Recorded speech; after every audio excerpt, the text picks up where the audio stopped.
If you've ever fallen in love with someone you weren't supposed to, if you've ever had to choose between your career and your heart, if you've ever written a message to someone you couldn't be with and never sent it, then you're about to meet two people who lived your worst nightmare in the year 1115.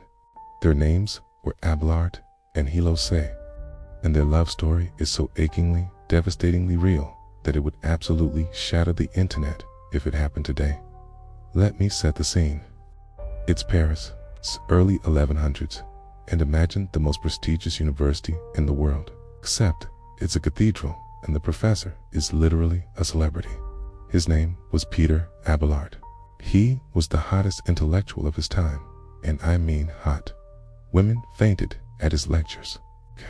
Men wanted to study under him.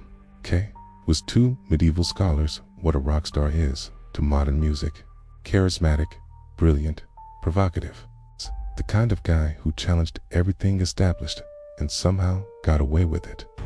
Abelard was in his late 30s, confident, successful, untouchable. Then, one day, he needed a live-in tutor for his niece's daughter.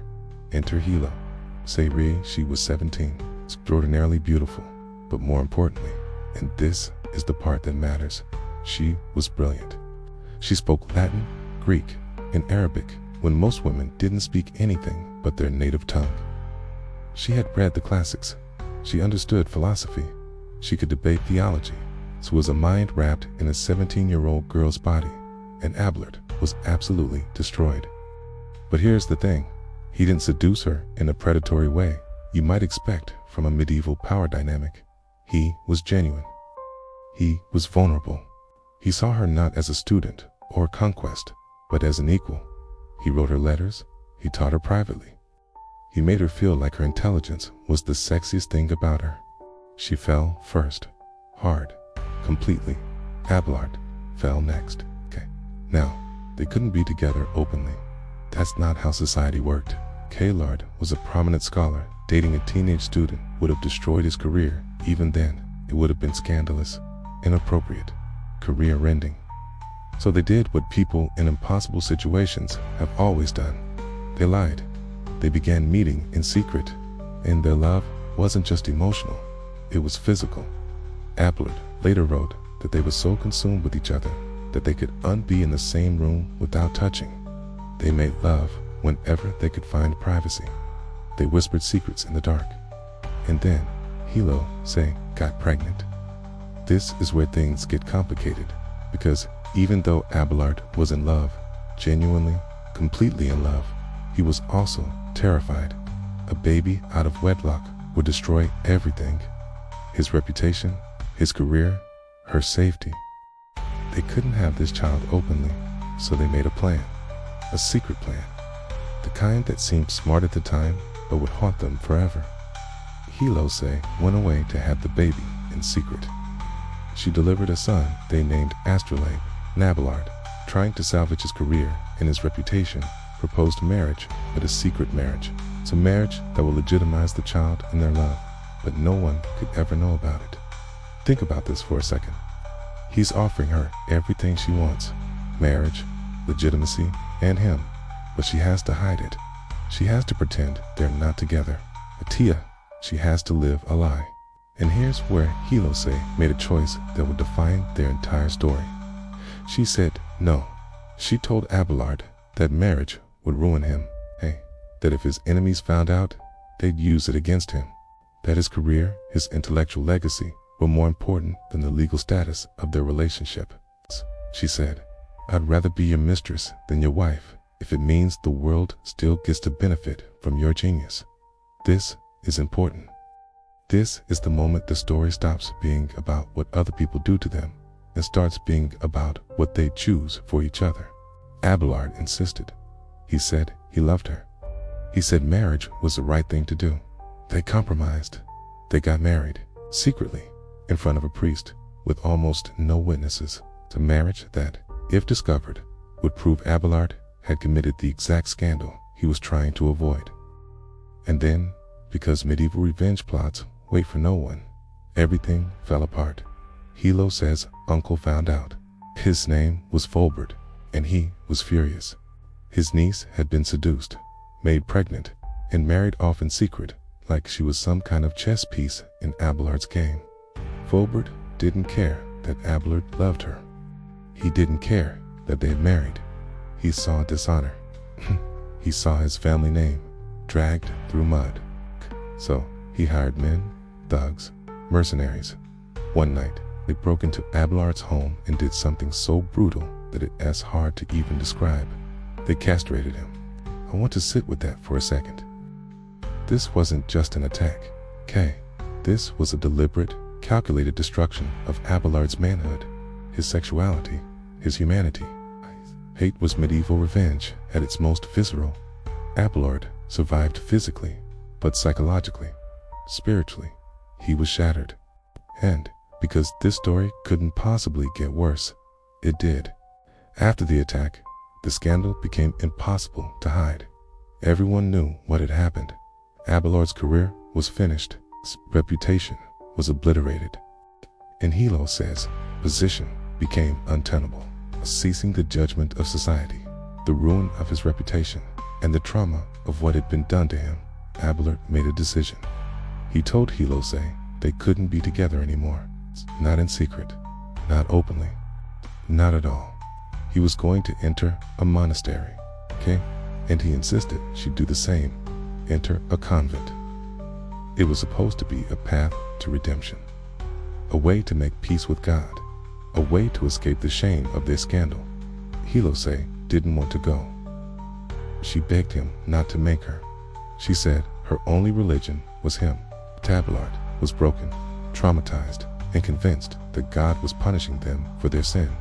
She went to the convent anyway because she loved him, and she thought if she followed him into religious life, they might find their way back to each other somehow. They were both wrong. What followed was one of the most heartbreaking correspondences in literary history. After years of silence, separated by convent walls, Abelard wrote Héloïse a letter. He was trying to encourage her in her faith, to help her find peace in the religious life they'd both been forced into. Her response devastated him. She wrote, "I am not a nun because I chose God. I became a nun because you told me to. My habit is a prison. My vows are chains." She told him she couldn't pray. She couldn't find God because every time she closed her eyes, she saw him. Every prayer became a thought of him. Every moment of worship became a rebellion against the only thing she actually believed in, their love. She wrote things like, "God knows I follow you, not religion. You are my only God." And then she did something remarkable. She started asking him questions in her letters. She asked him about theology, about philosophy, about ethics. She used their correspondence not just to express her pain, but to engage with his mind, the part of him that had made her fall in love in the first place. Abelard responded, and something shifted. Instead of just trying to comfort her, he began engaging with her intellectually again. They were, in just two heartbroken lovers, separated by circumstance.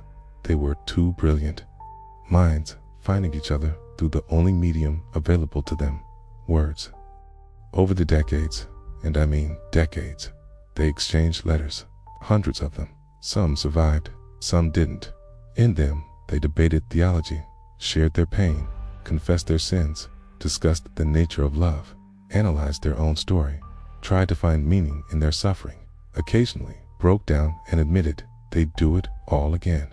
Héloïse became the head of her convent. Abelard founded monasteries and continued writing philosophy that influenced the church itself. But neither of them ever moved on. Neither of them ever stopped loving the other. They lived in monasteries miles apart. They couldn't touch, couldn't see each other face to face, but through letters, sometimes philosophical treatises, sometimes raw confessions of pain, they remained connected. In one letter, Abelard writes to Héloïse, "We are separated not by distance, but by circumstance. And yet, you are closer to me than you ever were when we could hold each other." In another, Héloïse responds, "You took everything from me when you told me to become a nun.